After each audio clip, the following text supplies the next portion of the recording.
We got the OG Law Nation in the building, sir. How you doing? What's good? What's happening? Man, it's all good, man. What's happening, man? What's happening? Let's get it, y'all. We got Law Nation in the trap, baby. It's a glorious day, man. How you doing today, Mr. Law Nation? Man, I'm doing well, man. I just said, man, let me get in on this. Hey, man. let's go. Some good stuff, man. Let me get in on this. I was about to hit live on my end. I said, shoot, man, let me jump over here in the trap, man. Hey, that's true. That's true. Boss, man, that's true right there, man. That's true right there. So you came in at a great time. Shout out to Roster X with the $5 super. He said trap booming. Shout out to Dwayne Brown with the $2 super. He says Memphis 70% Cowboy. Hey, man, look. I grew up without a team, so you know, bro. I fight. They feel just like mine, just like y'all. I ain't gonna count. Like, bro, hey, Alabama didn't have nothing. Struggle, yeah. I know your struggle, man. I'm from Mississippi. Yeah. So we had to just paper, rock, scissors for a team over here, man. I'm glad I picked the Cowboys, though. Absolutely. Yes, sir. But now we finna look at some of the stuff I was about to talk about. I want to get all y'all perspective on it. So let me see. Can I pull this stuff up? Okay. About what you learned about these guys during the process individually, just like a brief. This is the man over the Shrine Bowl, the East-West Shrine Bowl, talking about our draft picks. And I want to see if y'all idea, what is this on a scale of 1 to 10?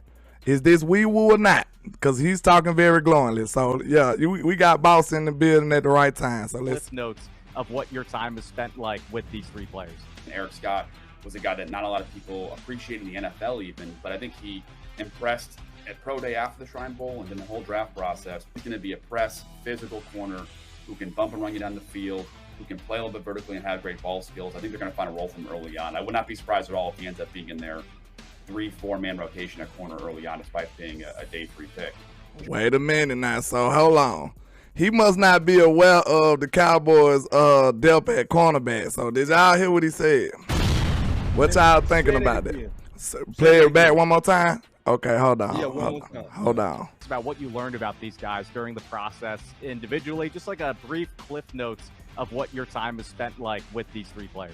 Eric Scott was a guy that not a lot of people appreciate in the NFL even, but I think he impressed at Pro Day after the Shrine Bowl and then the whole draft process. He's going to be a press, physical corner who can bump and run you down the field, who can play a little bit vertically and have great ball skills. I think they're going to find a role for him early on. I would not be surprised at all if he ends up being in their 3-4 man rotation at corner early on, despite being a day 3 pick. So what y'all thinking about that, man? What y'all thinking about it? Is that wee woo or is it, legitimate? Let's see what y'all thinking about it. You want to go first? You want to jump on that first, boss? I say legitimate. Oh, you think he gonna break the cornerback rotation? Based on how he said it. Based on how he said it, because, and then I had to think about the depth and what's kind of going on. Right? Yeah. So I think about J. Lou with that foot. They already pretty much put out there that he go likely start on the pup.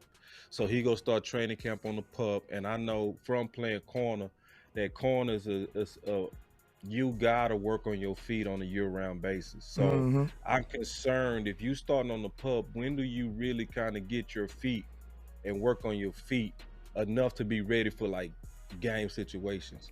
So J. Lou is scaring me then, which opens up a door for Eric, in my opinion. Then you got Kevin in the doghouse, even though he can maybe play himself out of it, but he gonna have to win back the crowd. But the crowd but everybody else don't seem like they believe in Joseph right now. So he kind of working himself back up, but he at the bottom trying to work himself up, which opens up a door for Eric. Nashawn Wright actually played good, but nobody giving a damn. they ain't studying that, man. Which opens the door for Eric, right? So I'm looking at all the scenarios which can make it possible. I see windows for him to have some Bland luck, you know, and especially if he comes in and he balls like Bland did last year, they'll easily move somebody to the side.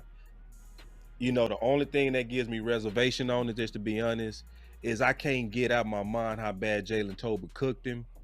It just wanted, you know. But look though, I give just a little pushback. He did do good against Zay though. He did decent against Zay Flowers though. Yeah, you know what I'm yeah, saying? and you do sometimes got to take that next year jump, like to where you needed one more year of development. So me whooping your ass as a junior don't mean I'm gonna do that as a senior, right? Facts. Because we can say that happened with Diggs and Chase. Yeah. Chase smoked Diggs in college. When them boys got to the league, that boy had that seasoning, man. He had that mama's cooking on him. Yes, you know sir. what I mean? So yes, sir. So it was a different Diggs. So I can definitely say the upside, but I was just being honest on where I could give this a wee woo of about a 7. It's still high. Yeah, that's still high.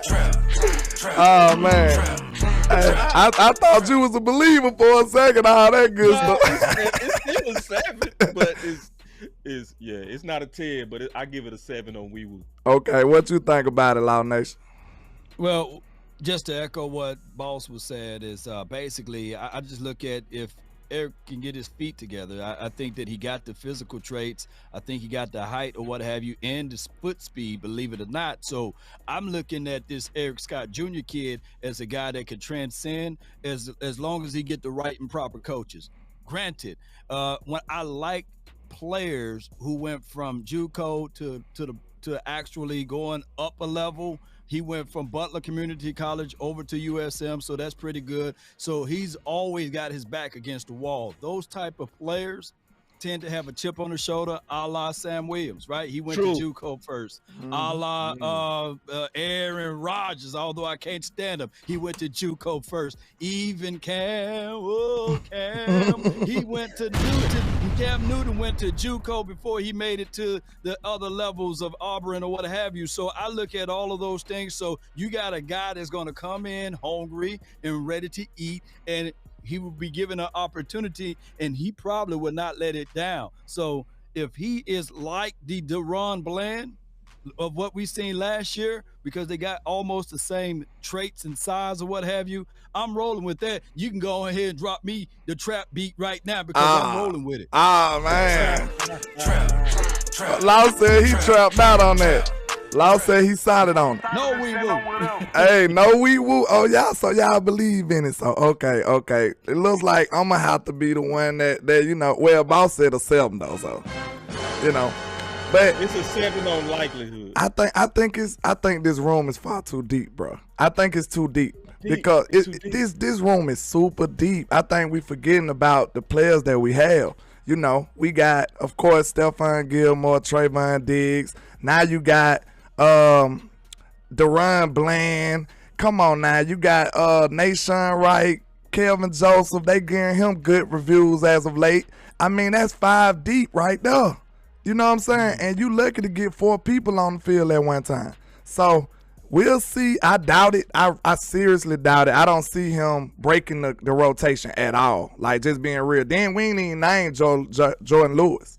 We didn't even name Jordan Lewis, and he's back. I actually did. Oh yeah, you did, but I didn't. That's on me. Case against them 3. I made a case against 3 of those guys where he could maybe fit in there. Yeah. Nobody's talking about Nation Wright, right? Yeah. Kevin Joseph coming out of a doghouse, but he playing better, starting to get a little bit of buzz. And then on top of that, Jordan Lewis with that injury. Mm-hmm. And on top of that is 4 starting corners in a dime package. So he just got to break into the top 4. That's why I said I just don't see it happening. I don't see it happening. But hey, if he come out here and ball out, who he would have to beat? Who would he have to beat? Let's say that. Because they comped him to Bland, right? Mm-hmm. So if he looking Bland-ish, he is breaking into that top 4, bro. But I don't see that, though. Let me raise a question, though, right quick. And granted, Bland got his opportunity based off of injury. But did we foresee Bland starting last season or even doing the levels of production that he did last year? I didn't at all. Right. So unless we got the magic touch over there with Will McClay and all of those boys and Joe Witt Jr. and as well as Al, what's his last name, Harris? Mm-hmm. We may have the magic touch over there. So if you got because I believe that the Cowboys draft in this particular way. They draft high ceiling, knowing that they can fill that up with their coaches, and we're about to see that. Facts. We're about to see that. Facts. That's so facts. Yeah, so I facts. think that's a good one. Over here, he said, "Do we still have Tyler Cole?" I'm not sure. I know, and that boy, if he's he still- is, he's he on the still here. practice squad. He's on it. He's on it. He's still here. I knew Law knew. Yeah. Cause I don't Tyler Cole, that's the safety, right? He Yeah, ain't even no safety guy. DB. But I guess you could talk about him. But look, we got one more. I guess we got a couple more. I think he said, he talked about each three of them that played in the Shrine Bowl, and they saying the Shrine Bowl coming to Frisco, Texas too, boss. So it'll be down there from now on. Look like. Ooh. Yeah. It's about what you learned about these guys during the process individually, just like a brief. And had a great ball Okay. from early on. I would not be surprised at all if he ends up being in their 3-4 man rotation at corner early on, despite being a day 3 pick. Junior Feijoao was banged up towards the end of his college season, didn't end up playing the game for the Shrine Bowl, but just personality-wise, he obviously got family that played in the NFL, and he just was very focused on, hey, what should I? He asked me early on, what do I get better at for the NFL? He was laser focused on, like, what are the things step by step I have to do to be successful in the NFL? And a lot of guys will ask that question. Not a lot of guys follow up and like, all right, I did this. What else can I do? I think he has the right mindset. And last but not least, my guy Schoon had a great year, got banged up towards the end of his senior season, but then crushed the draft process, interviewed outstandingly. He's a pros pro. He was a top recruit in high school, a top player in college coming in, and the Cowboys got an absolute great value in Schoolmaker. You heard what he said, right? On the reboot scale. Hold on, wait a minute. Let him finish real quick. And it wouldn't surprise You me want at to all. finish all of these? Because you're going to have me He's one of going the best crazy. after the draft. Plus my super chats adding up. over Look, here. that's Go all. ahead. No, that's all. That was it right there. That was it right there. I'm ready to talk. Yeah, so I already knew you was going. I knew that was gonna set out them alarms for that Schoolmaker take. So go ahead and get them, boss. Go on, get them. Nick, can I get to my super chat? Yeah, first, do real your quick? thing. Do your thing. All right, so Cubba says, he said, sorry, I was driving, but I gotta depend what I started. $10 for my 3 favorite creators. Shout Being out to from you. DFW, repping the Cowboys. It's like somebody talking about your mama. Outside of Texas, it's like somebody talking about your daddy. I think that's well said. I think that's well said. Like, I think that's well said. I It's get like, it to y'all. It's no way to love your mama over your daddy. So if you're from Dallas, you love the Cowboys like your mama. What he's saying. And if you're not from Dallas, you love the Cowboys like you love your daddy. But the thing about it though, look, there's one thing I want to say though. You finna go too far. Here No, we no, go. I ain't. Look, all I'm gonna All say is we be in the trenches more than y'all though. It's more people Get that 'em. love Dallas in Dallas. We out here with the ops every day. Our ops right here with us. Hey, yo, pass me a lighter, I'm trying to smoke me out. We in the trenches. Some of us, we got people in New York, they around ops every day. I'm out here in Alabama, we around ops every day. I would love to Hey, be let able to them go know- to the let- grocery let- store and be let like, them how know- about them let them know- Cowboys? Let No. them know when you walk into a building, and Yeah. you got that silver and blue on, you get charged up, Facts. man. Real talk Yeah. by everybody, and they sit there saying, and they laugh and they scoff it off face. So when I got out here to Hey. Dallas land with my silver and blue on, they embrace. See that? See that? It's different. It hit different. No matter where we walk, but over there in Mississippi, man, it's hard to find people like us, man. Talk to him, Law. Talk to him. It's hard to be in the trap house, baby. You know how it Talk, goes. hey, this all I'm saying now. Look, it's pros and cons. I said it's pros and cons on each side, but no lie, we be in the trenches for them boys now. I would love to go to the grocery store and everybody telling me how about them Cowboys. When I'm walking with my silver and blue on, I gotta fight every day. Right. Oh, you a Cowboy fan? Oh yeah, I'm a Cowboy fan. Yeah, I gotta argue every day. So it's a little different now. I can't wait to go to Dallas. I can't wait to go to Dallas and get embraced for once for being a Cowboy fan. I'm gonna tell you something, bro. You know, I wanted to fight you on there, but you ain't told no lie. Oh, that's all I'm saying, bro. You We ain't told yeah, no hey, lie. Listen, my instinct was to try to punch at that. Yeah. but the real in me was like, you can't fight. You can't fight that, bro. We be in the trench about them boys though. So I gotta defer to y'all. But yeah. because I lived in Houston. Yeah. So you know, it's they hate that though. So I knew both worlds. So you Yeah. know what I mean? Yeah. Like, so I know you telling the truth that in Dallas it is a bunch of friends. Very few enemies. Landlord and boss, I forgot to say this too though. We feel embraced when we go to L.A. though. Cowboys Run L.A. And I don't even hold my tongue when I say Cowboys Run L.A. I can't even, when I get off the plane, hey, Law Nation, hey, Cowboys, hey, how about them Cowboys? So we run the West Coast too. So we rolling with that though. You know, that's another part all of Texas. facts. That's fire right there. That DMV is like home too. See, I ain't been to the DMV yet. I've been there 2 or 3 times though, but yeah, DMV. I heard that it's like that too. Cowboy fans think of. Hey, my cousin them in Kansas City said it's a huge Cowboy following in Kansas City. So that Jay took out there, but they say it's a big Cowboy following out there. So, bro, we are America's team for a reason now. So I know they hold a special place in y'all heart, but that same place over here too now. No lie. Hey, just think about this too though. All of our name got enforcements on it. You know, you the landlord. You know what I'm saying? So wherever you go, you walking around with authority. And then my guy, Boss Cowboy, he's the boss man. Yes, he's sir. walking around with the authority. And now you put law in there.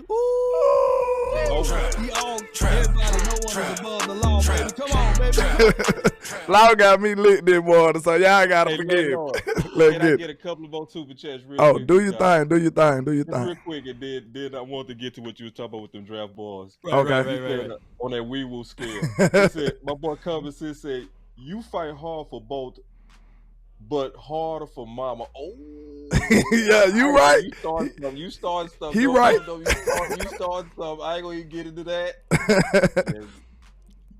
Yeah, but he right though, man. I fight for my turf. That's real though. But take this out. Bumbo Bob Hicks said, landlord right. The hate is hard if you're not in Dallas. I wear Cowboys gear every day. The hate is real, and I'm in Florida. Yeah, we got to stand on it, bro. We got to stand on it, man. I think that's a fair balance. If you outside of Dallas, you go be realer from a standpoint of you boxing more. And I know that's true. I boxed all the time in Houston. Yeah. But anyway, that's why I say it's pros and cons on both ends. So that's all. That was all we wanted to express. But go ahead. No, that's fair. That's fair. It's those battles make you love it more. Yes.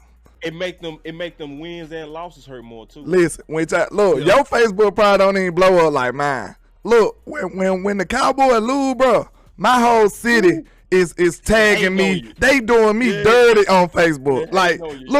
When my city think about the Cowboy, bro, I'm one of the top people they think about. They going straight to me, sending me memes, tagging me. That's what happens when my Cowboy lose. So it's a whole different vibe, man. I'm just telling you. That's fair. I ain't fight what's fair, bro. Got another super chase that other fan bases can't talk a mile in our shoes with what being a Cowboy fan comes with. Ooh, that's true. Facts. Constant hate, 3-letter networks, manufactured hate, bias analysis. Shots from everywhere. So now, let's go. Yeah. Oh, you got the shots over there. Let's get it. But now we could talk about that wee woo scale. Now, the Junior Feijoao, you know, this is Boss Cowboy segment, so we got to get you first, sir. The wee woo scale. Okay, on the Junior Feijoao take, what you think about that, what he said about Mr. Junior? I love this take. Okay. I loved it. The only thing about it made sense from a lot of different standpoints. He spoke about that he's a generational football player with a family that played. A lot of people don't factor that into their analysis, but that is a major part of an analysis. Because see, you got to think about what's around him. You think about that he's already been around NFL trainers, NFL diets. He's been around the draft process. He saw the perks of being a successful football player, which gives him incentive to be disciplined as he going through college, you know? So all of that generally kind of plays out to a better pro. So the only reason I'm not bullish on him making an immediate impact is because the room is so epically deep. But in terms of what he's going to likely do as a depth player and a future player, I'm super bullish on that. Can I ask you a question? which position are you putting him as? Are you putting him as a defensive tackle? Because you know they say they want to play him inside, or are you counting him as a DN? I think me and Law saw this the same because we said this the same time and never talked to each other. I see Bennett in him. I see Bennett. Michael Bennett. I see. Yeah, put him on the inside. He's the next Michael Bennett. He gonna be, in my opinion, I see him as a dream 3 tech.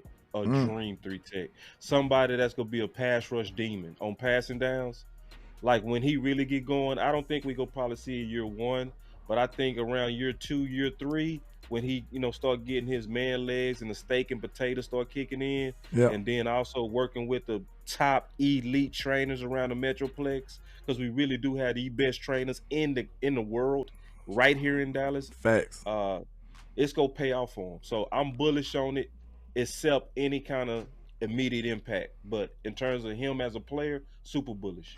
Okay. So what you thinking about it, Mr. Law Nation? I'm bullish too, and that's how he plays. He plays like a bull in the china shop. I do agree. The assessment is Michael Bennett on the high end. He can be that kind of caliber of player, or on the low end, he can be a Tyrone Crawford, just being 1,000 with you guys. Tyrone was a tweener. He was a guy that was never big enough to be inside all day and never small enough to be on the outside. So they played around with him.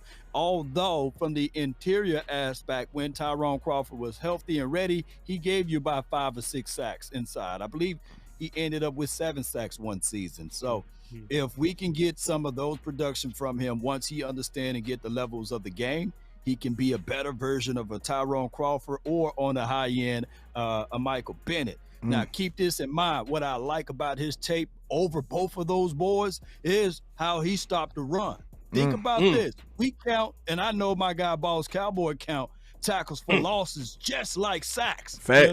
Facts. We do. And he had 43 to 44 of those things last season, or overall, I meant to say, for his collegiate career. So if he can live in the backfield, and we got the monster Mozzie inside, as well as my guy Michael Parsons on the outside, and all of those other boys, woo, let me get that trap beat one more time.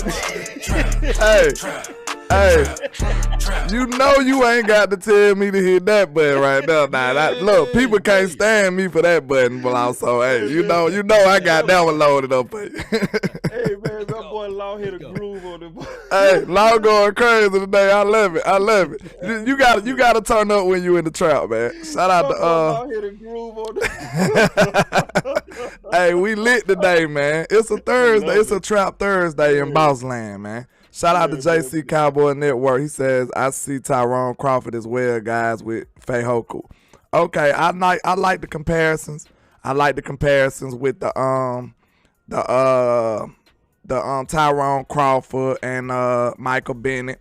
But one thing I will say, to me, I look at it like it's kind of dangerous because of him being a tweener. You know what I'm saying? Tweeners are really a dangerous, it just depends, because you either a guy that can't fit nowhere or you versatile.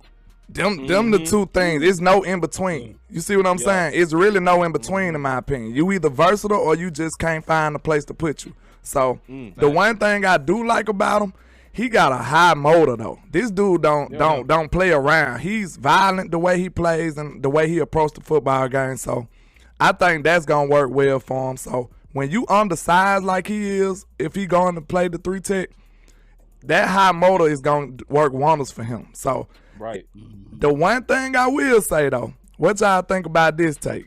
And I love Osa, but it looks like he gonna be the one that make Osa be like, you know what I'm saying? Because that look like that'll be the battle right there. He look like he's one of those people. You know what I'm saying? He look like he might have a potential to be a Osa. What you think about that? I see more pass rush moves than. Oh yeah, he is a more violent with it though. Yeah. I see more pass rush, and that's why I'm leaning more Bennett than Crawford. Yeah. And see, I think Law did it like the most balance. He gave the upside and the floor. So the good news is this: if you the high side of Bennett, oh my God, we celebrate. We going crazy. Yeah, we celebrate, right? Because then that's a 10-year player. right? If we talking about Crawford, that's still a 10-year player. Mm-hmm. Yeah. You know, like, and that's somebody that you could trust. Like, you could trust Crawford, and he was the one that created a lot of one-on-ones for Tank. You know, so. But I definitely agree with you that position can get lost in the sauce. But I just see, to your point, just too much violence with his hands, too much pass rush moves, too much pursuit to the ball, too much upside. I just think it's gonna land more Bennett than Crawford. Yeah, I think I he got a can go couple to. of super chats over here real quick. I just wanted to get to them. Okay, go ahead, do your thing. My boy said, he said, my boy Am said, boss, remember that's where Damn Dat came from. A fight in the grocery store before the game defending the star. Georgia live in Dallas, Texas repping. Yeah, he right. He was basically kind of echoing your point, landlord, that he was sitting in the store one day and somebody hit him up hating on him, and he walked away, and then he thought to himself and said, "Damn that," and went back to confront the dude. Yeah. But he was that became famous on Boss Cowboy Sports because damn that was funny as hell. Okay. Because he didn't know when he said it, we all picked up on it. I said, boy, you said damn that? He said, damn that. Anyway. Okay. So defending the star brought that. And then my boy Action said, the feds watching. Y'all got the plug in the building. Hey. Yeah, we know the feds watching, man. That's, you know. Absolutely. The feds are watching. We in the trap. You know the phone's tapped. You already know that. you already know the phone's tapped in the trap. Now, okay.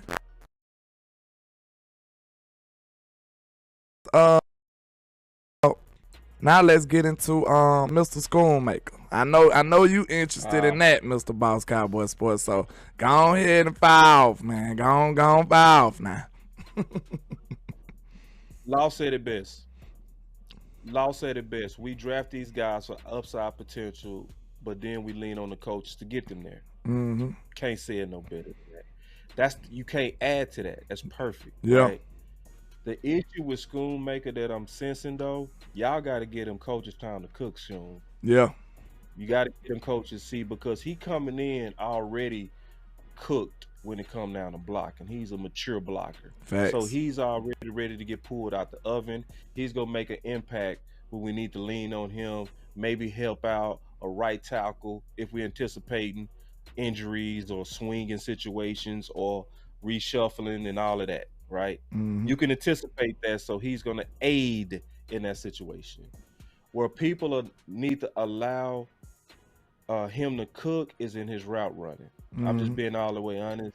He needs to spend some time with Footwork King to develop more nuance in his routes. Because he does not have that. I don't care what nobody say, it's not there yet. Yeah. Linda Wells is going to have to build that into him. The best part is, like what Law said, is he does have the raw measurables to be somebody that you can stack the blocks with. Mm-hmm. You know, so, but he got work to do, y'all. I'm not going to be the one to lie to y'all and act like he getting ready to be this super amazing offensive threat. If he does, I'll be the first to say I'm completely surprised. But from what I saw with him coming out of Michigan, he does need just a little bit refinement, and it's just in his body language. It's not in his athleticism. It's selling the route. It's selling the deception. It's being able to give you the dead leg and having a plan on your attack. Mm-hmm. He doesn't have a plan of attack, and I know it when I watch him. He goes in and out of his breaks with no deception, you know? Yeah. So he's going to need to develop that, because even Witten later in his career had that as an old man. Because see, when he totally lost his speed, that's all he had was his deceptive body language. And then Schultz developed that as he was in the league. So I'm not going to rush the cooking. I'm going to let him cook. I would want him to be tight end 2. I think that's going to fit him, develop potentially to tight end 1, but I'm not oversold, and I give it a wee-woo scale on the optimism on that. It depends on what you're talking about. Optimism on his blocking, no wee-woo, 0. Yeah, he all the way there with that. Optimism scale on him being an instant impact weapon, 10. Trap. Boss said an absolute 10, a perfect 10. So okay, we got I already seen that coming a mile away. So okay, what's your thought? What's your thoughts is, Law Nation? Well, my thoughts are there's two guys in the building that I can look back at and say, okay, this will give me hopes. And that's one being Mike McCarthy. He always good with tight ends. And the other one is Wells. Coach Wells figure out ways to scale and get guys playing up to their levels of good. Because think about it. Schultz was pretty much just in the middle of the road guy. And then Wells got here and then helped him out tremendously and got money in that man's pocket. So I'm trusting Wells and I'm trusting the system that we're going to go into. On top of that, from a tight end perspective, all I want him to be is ancillary, not primary, ancillary, you know? So he should come in flats, check down if possible. Hey, block on the edge. Can he inline block? Can he get to the seam? And I've seen those type of things. And keep this in mind, ladies and gentlemen, boys and girls. If we have to lean on Schoolmaker or even Ferguson or Peyton in the shot, we are in deep trouble anyway. You know, you got to start utilizing the big three. I'm talking about Gallup. I'm talking about Brandon Cook. And last but not least, see Dangerous Lamb, baby. Those are the people that we want to focus on because I heard from the playmaker. The playmaker himself said, hey, too many times the Cowboys were leaning on the ancillary and not the primary. So I come here to tell y'all right now, this should be an opportunity, prime time for my guy, C.D. Lamb and Brandon Cooks to cook, not School. Law cooking today. Law is going crazy today. Oh, man. How I supposed to come behind that? How I supposed to come behind that now? That's not fair. We're gonna have to rearrange this order, you know what I'm saying? This order of operations going on, you know. Is this rested, Law? Is this how Law is when he's rested? Law is cooking today. Yeah, he cooking. He cooking. Well, I guess I gotta try to come behind this, but you know what I'm saying? When it comes to Luke Schoolmaker, I will say, like, I think the way that the offense will be used, I don't see Schoolmaker being this big time part of it.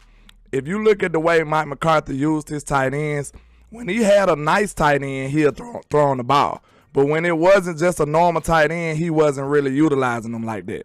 And then, you know, he really cooked with his 4 wide receivers. So now he looks like he will have the 4 wide receivers again. And Mike McCarthy's reign in Green Bay, most of his offenses, he had 4 good receivers. He had Donald Driver, Jordan Nelson, and all them guys. They was cooking like that. It wasn't really dependent upon the tight end to that degree. So what I think the Dallas Cowboys will do with their tight ends is, I think they just going to ask Schoolmaker to block like he been doing in college. You know what I'm saying? And I feel like that's all they going to ask him to do. Now, when it comes to the wide receivers, I think the wide receivers is going to cook. So I don't really see Schoolmaker like making or breaking us at all. So I really look at like Mike McCarthy just going to find a way to utilize his wide receivers and prioritize them over the tight end. I don't see the tight end being as a dominant force as it was in Kellen Moore's scheme. Like, that's just the way I'm seeing it. I think that's a super fair analysis, man. Like, extremely fair analysis and expectation of the Texas coach. So, like, perfectly to add to just what you're saying, then, is there's no need to panic regardless over that pick. Like, you know, a lot of us wasn't as high on the pick because of our hope in guard. And it was a reach, you know, because they called it a value. It was a reach. You know? Hey, man, wait a minute. Boss going out of my he said that was a reach, sir. I've been telling the truth. He said we ain't let you slide with that verbalism you just said, bro. Nah, we gotta call you out on that, sir. No, it was not a value pick. Value pick, no. See, and see, I want y'all to understand what I'm saying. That's not saying he's not a good player. Value is basically getting something better than what the price usually is. I'm gonna say that again. Value is getting something better than the price usually is. It was an overwhelming grade on him over around the 4th grade. So from a value, from player standpoint, that does not mean he's not going to be perfect for what we need. So what I'm doing is I'm just being like very anal about the term value and where we picked him. He was a reach. And I also don't care if you reach, because see,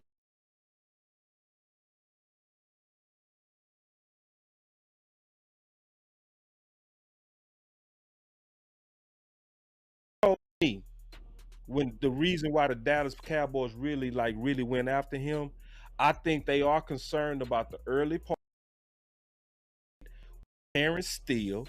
They are anticipating, likely, in my opinion, probably helping some tackle, whoever that might be, especially if there's a sudden injury that it happens.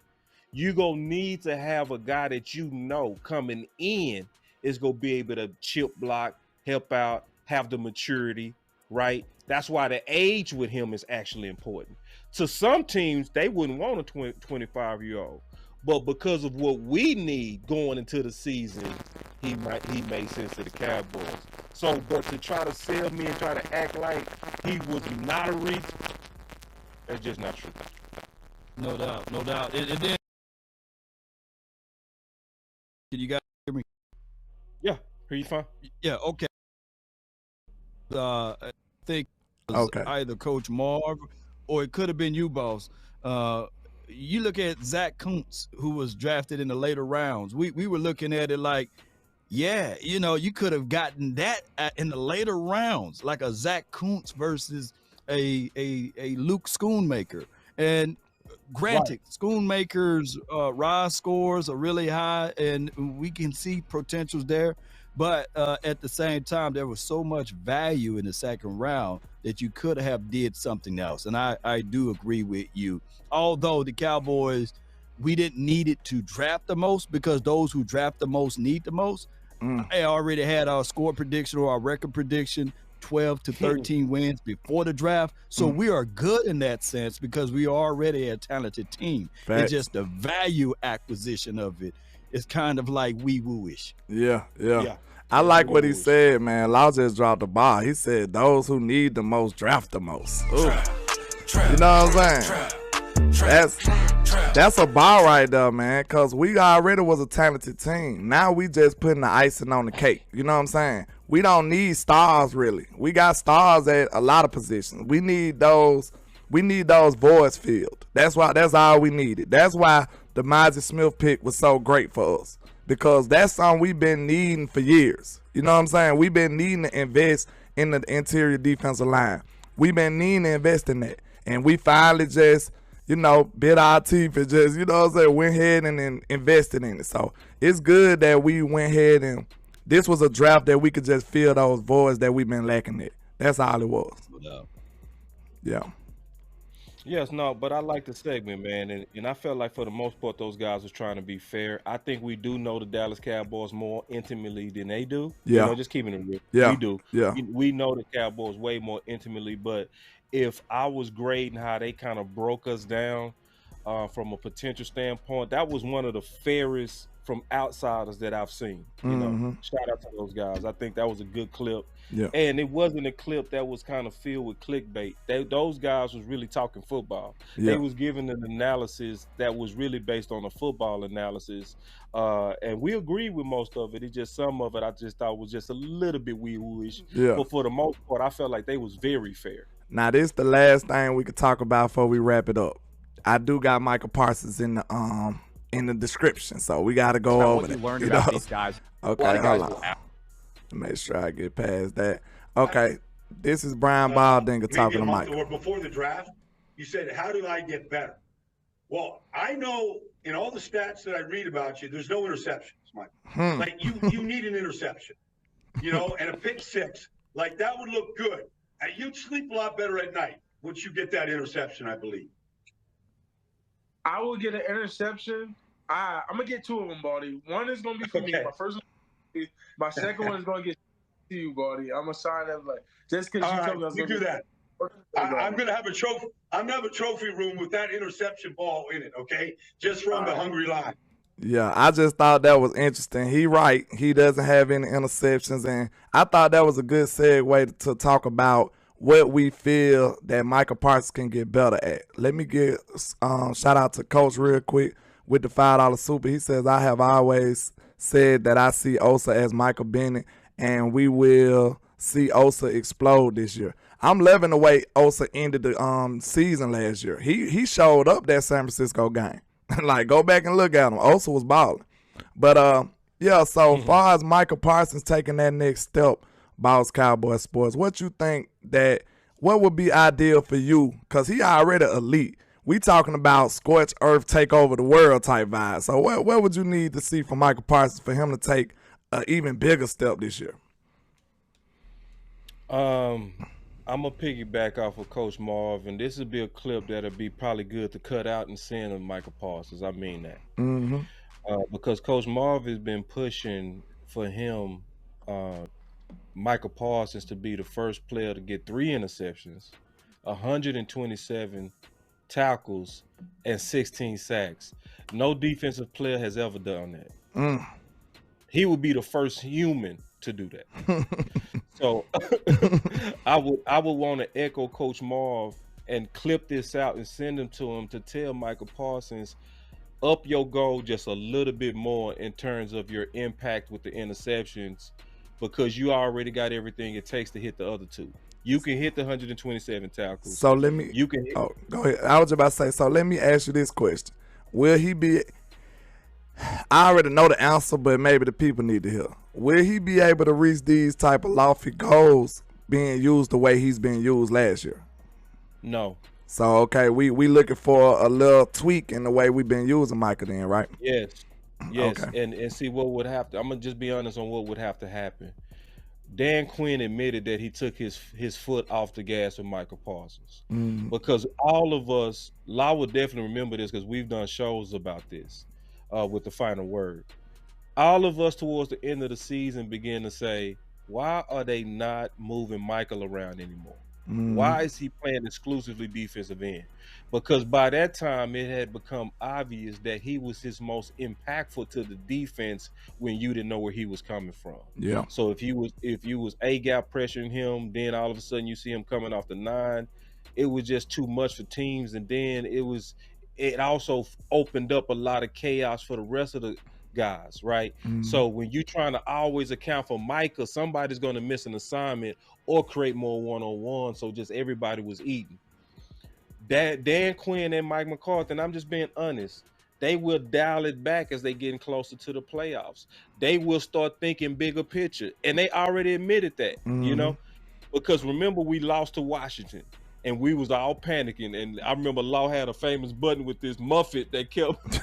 Yeah, would it be shaking? Oh, yeah, man, that's that so funny. Yeah, that was probably one of my favorite shows. Law had me crying because the panic was epic. It was epic. And right? everybody, a lot of them naysayers was saying we was finna lose in Tampa too, and then they backed up. They was saying, "Oh, we doomed. We one and done. Yeah. I had to call some people out on that one. I'm sorry." Right. Yeah, that's why remembering that period is important, because it got so bad that Dan Quinn had to go ahead and tell everybody what he was really doing. So he had a press conference and he said, "Listen, y'all, for the last 4 weeks, I have been experimenting. You know." So sometimes you got to put these people in these situations to see it.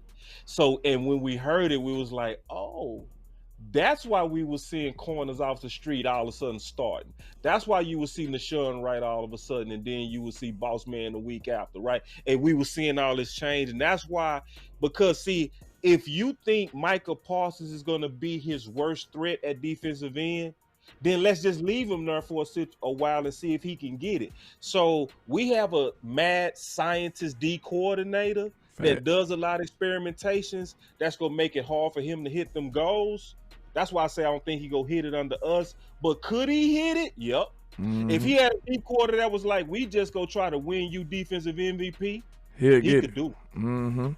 So, okay, that's a great take. I'm with you on that. I had to ask a question myself. So, what you think about the potential of Micah Parsons taking another step, Mr. Law Nation?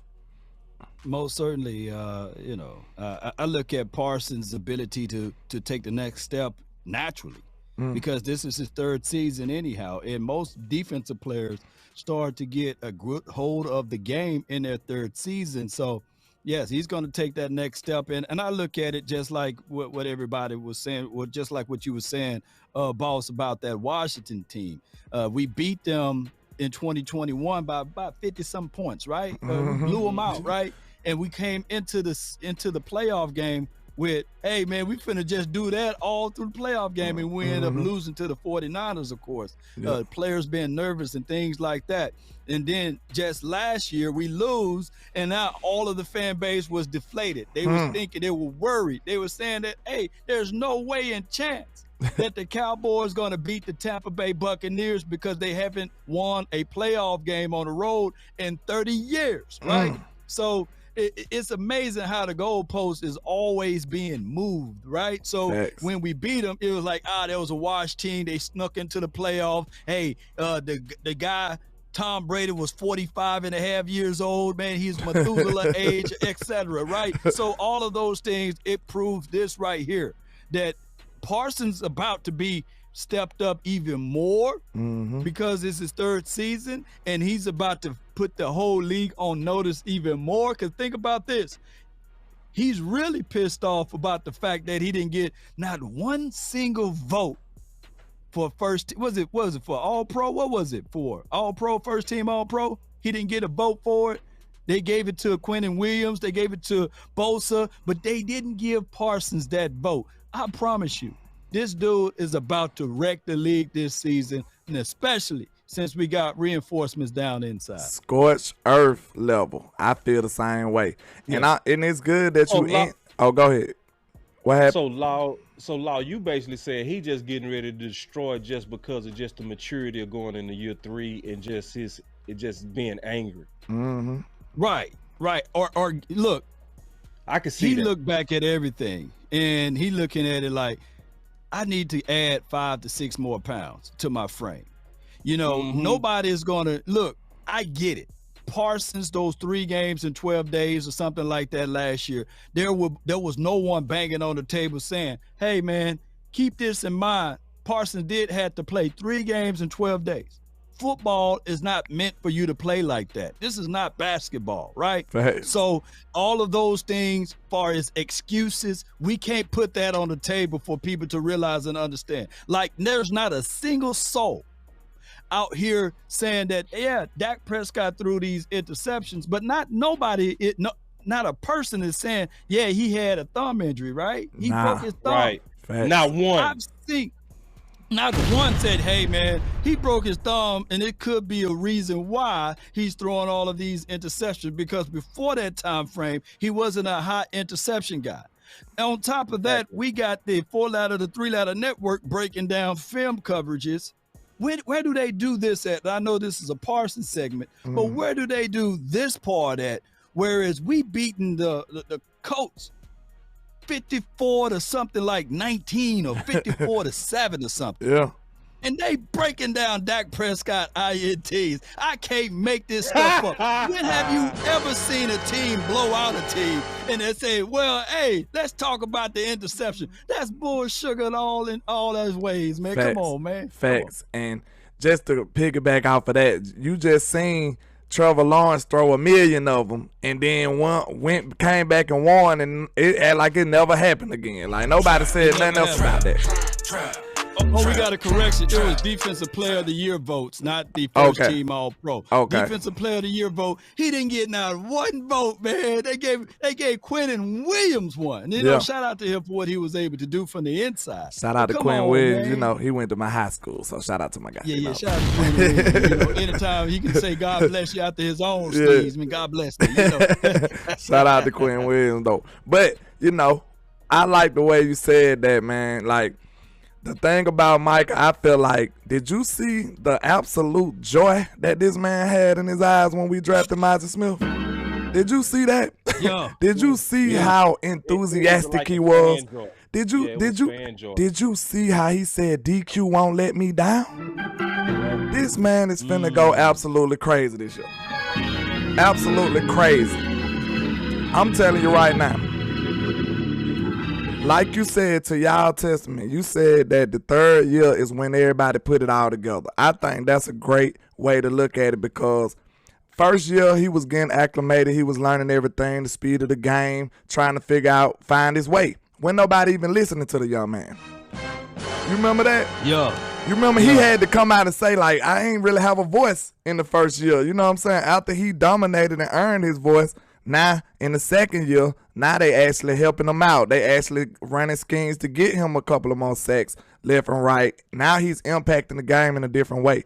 But this year right here, now that we got some penetration coming from the middle of the field with Mozzie Smith, and now you retain Jonathan Hankins, those two going to push the middle of the field, man, and it's going to be easy food for Micah Parsons, the young lion on that outside, man. It's going to be easy food.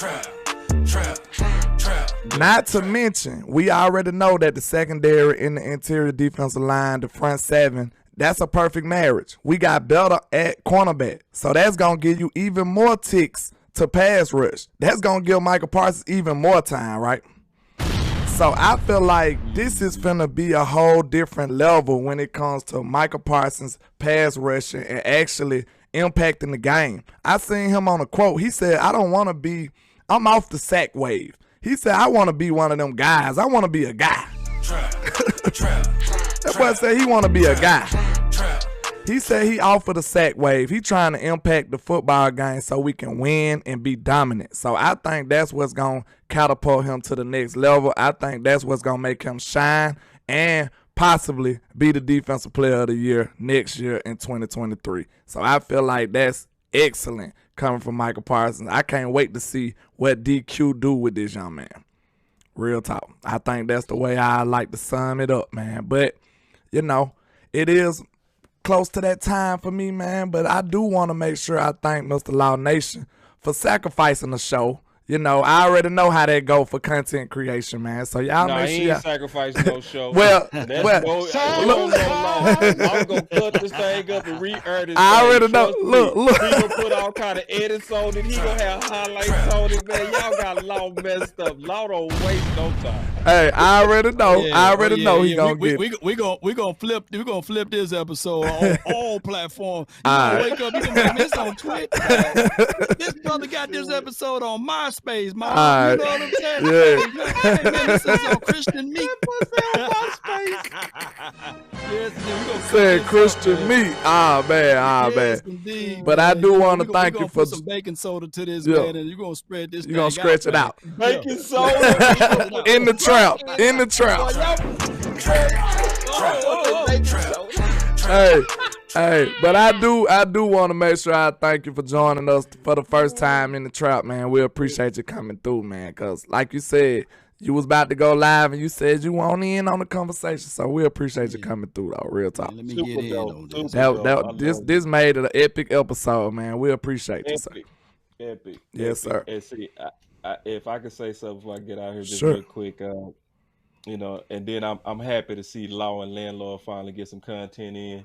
Yeah. You know, it's something I've been wanting to see from the side myself because I like both of you boys. Both of you guys are my friends, you know. Absolutely. So, and just to see the magic of the South coming together, you know, different parts of the South, Mississippi, Texas, and Alabama. This is South got something to say. That's all I got to say.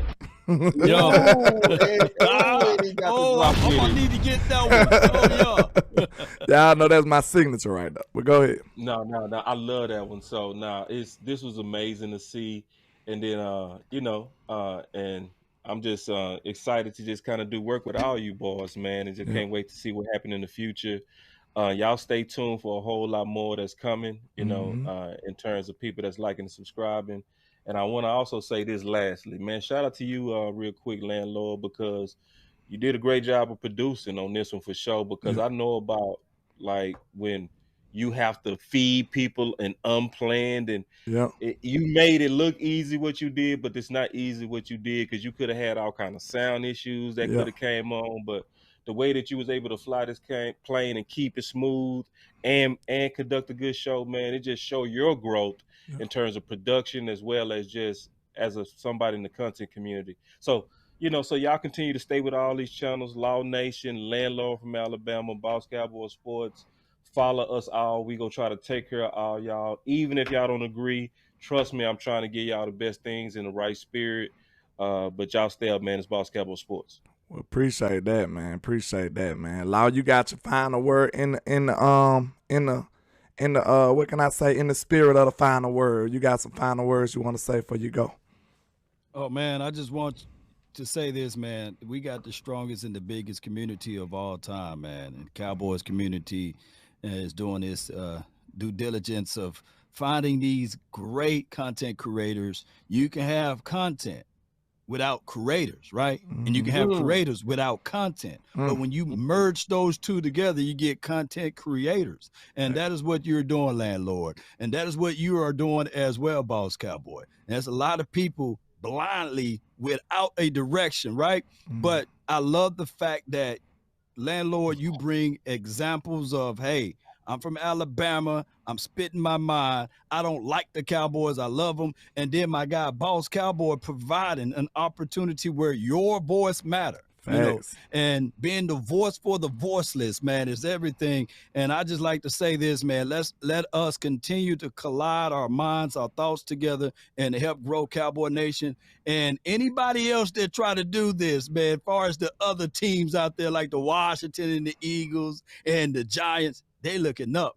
Because we are the greatness over here, man. Come on, pass me a lighter. I'm trying to smoke me up. Them boys opt out, man. I appreciate y'all, though, man. But look, I do want to say, man, I appreciate all the kind words and stuff, man. It's an honor to share a stage with you two great Cowboys content creators. You know, I've been following Law Nation Sports, man, Mr. 100K. I don't think you get enough credit out here for the great work you do for the Dallas Cowboys, man. So I appreciate you coming through the show. And Mr. Boss Cowboy, you know, Boss got his own thing going on over there, man. It's just greatness the way you produce. So I was very, you know, taken aback for you to give me production props. You know what I'm saying? I'm still young in this. No, you know what I'm saying? So I appreciate you. Definitely doing your thing, bro. Yeah. Can I say one more thing before we get out here? Just because this just hit me up. Clarence here just hit me up. We confirmed for Wednesday. We all on for Wednesday. Let's get it.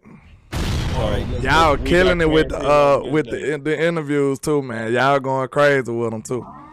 Yeah, real talk. For Wednesday, y'all. So next Wednesday, y'all make sure y'all get into the final word. So I just wanted to say that real quick while we got all these people watching. Obviously excited about that because, you know, Clarence Hill, he go have some good nuggets. So y'all chill will, yes sir. Yes, indeed. But man, we'll see that new media in the chat. Y'all type new media in the chat. Let's go. Absolutely, new media. Let's go. Who doing it like Cowboy Nation, man? But we appreciate all the love and support, man. Y'all make sure y'all hit like on all the channels and make sure y'all sub and support everybody, man. We appreciate all the love from the nation. We won't be nothing without y'all, man. So let's get it. Appreciate everybody coming through. Let's rock out. Let's go. Thanks for coming through, Mr. Law Nation, man. Shout out to Boss Cowboy Sports. Boss Land. This was epic right here, man. This was epic. I really enjoyed y'all, man. Let's get it. I really do. Let's go. Somebody said, can we hear the outro song? I'll give y'all a verse, just in good voice. Give y'all a verse, you know, because we are the greatest, though. So sometimes you got to just give the people what they want. I'll give y'all a verse here, man. Cowboy Nation is the greatest. You understand? Money. This is yours truly. Let's get it. And this is greatness defined. Let's go. Y'all hit that like a shot. Man, I swear just get better with time. No matter how much shade they throwing, I still manage to shine. I don't know why they so obsessed with mine. I'm all they think about. Go in their house, they probably got my pics in a shrine. Damn, I never let these play me. They see us ballin', now they wanna switch teams like KD. I know my time coming, I guess I'ma wait and see. I'm too cocky and confident that humble ain't for me, Lord. Help me with my egotistical ways, but I'm amazed how they display such miserable hate. I never paid attention to what most of say. They words are unimportant like prepositional phrase. They wanna see me crash and burn in a ridiculous blaze, but yet I rise like a phoenix. Show these people I'm great. And yeah, man, you know, not only am I the greatest. Send me that cut, man, so I can repurpose that one. I got you. Not only are we the greatest, You know, not only am I the greatest, we are the greatest. You know, they hate us because they ain't us. They try to suppress our success, but nevertheless, we pass every single test with flying colors like no other. And like I say, 1K, one love, Cowboys Nation. Let's go.